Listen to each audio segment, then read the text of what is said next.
Hello, my name is Mark Dunn, and I'm doing a series called SQL Server 2012 for Developers for WinElect Now.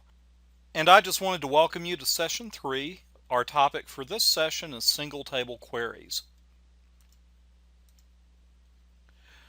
To give you a little bit about my background, I'm a Microsoft Regional Director covering the Southeast United States. I'm also a Microsoft Most Valuable Professional in the area of Visual Basic.net, as well as being the president of Dunn Training Incorporated, an Atlanta, Georgia-based training company. I'm also a Microsoft Certified Database Administrator, Solution Developer, and I've been a trainer for the last 15 plus years, and I've trained literally thousands of students how to use SQL Server. Now, let's look at where we're going in this session.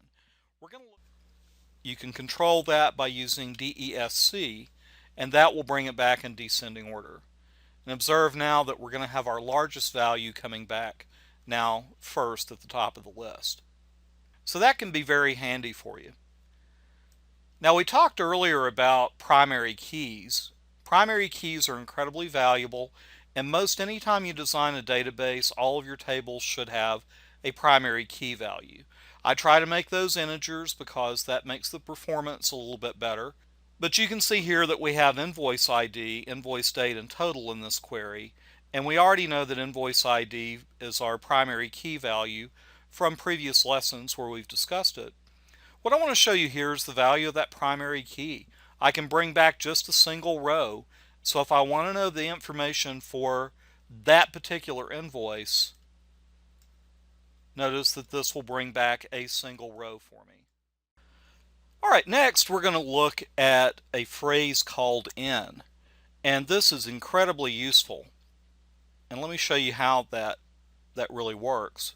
Since we're dealing with still the invoice, I'm going to wind up working off the where clause where we've got the nulls filtered out.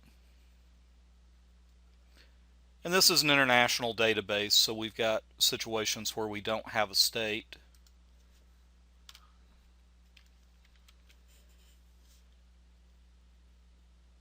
So we'll go ahead and pull this back, and notice again we're getting back the billing state, ordering that by total. And remember what we did earlier. We actually said we wanted to find out if they were in Arizona or California.